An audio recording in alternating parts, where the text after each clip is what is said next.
দেশটা যেখানে পড়ে গেছে, যদি সবাই মিলে এটাকে উদ্ধার করতে না পারেন, আমি জানি না বাংলাদেশ কোন দিকে যাবে।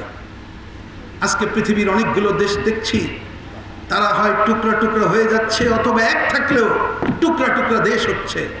তা বাংলাদেশ সেরকম একটা ভয়াবহ বিপদের সম্মুখীন। দেখেন সবাই মিলে কি করা যাবে।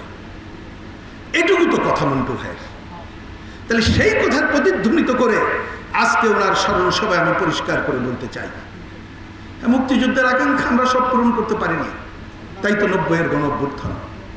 ওই আকাঙ্ক্ষাও পূরণ হয়নি বলে 24-এর গণ-অভ্যুত্থান। কিন্তু 24-এর গণ-অভ্যুত্থান মানে তো এই নয় আমার মুক্তিযুদ্ধের উপর আক্রমণ। 24-এর গণ-অভ্যুত্থান মানে তো এই নয় যে অন্তর্বর্তীকালীন সরকার গঠিত হয়েছে, আমাদের থেকে জিজ্ঞেস করে এই সরকার গঠন করেনি। আমার জানা মতে এখানে বাম গণতান্ত্রিক জোটের নেতৃবৃন্দকে জিজ্ঞেস করে ওনারা সরকার গঠন করেনি। তারপর আমরা সমর্থন অব্যাহত রেখেছি, যেহেতু গণ-অভ্যুত্থানের মধ্য দিয়ে গঠিত সরকার। তো ওনার সামনে কাজটা কি? আকাঙ্ক্ষা তো এসেছে দীর্ঘদিনের সংগ্রামের ফল গণ-অভ্যুত্থান। তাহলে এই সংগ্রামের অন্যতম আকাঙ্ক্ষা হচ্ছে গণতন্ত্রের আকাঙ্ক্ষা, ভালো নির্বাচনের আকাঙ্ক্ষা। আরেকটা শব্দ এসেছে, সেটা কি?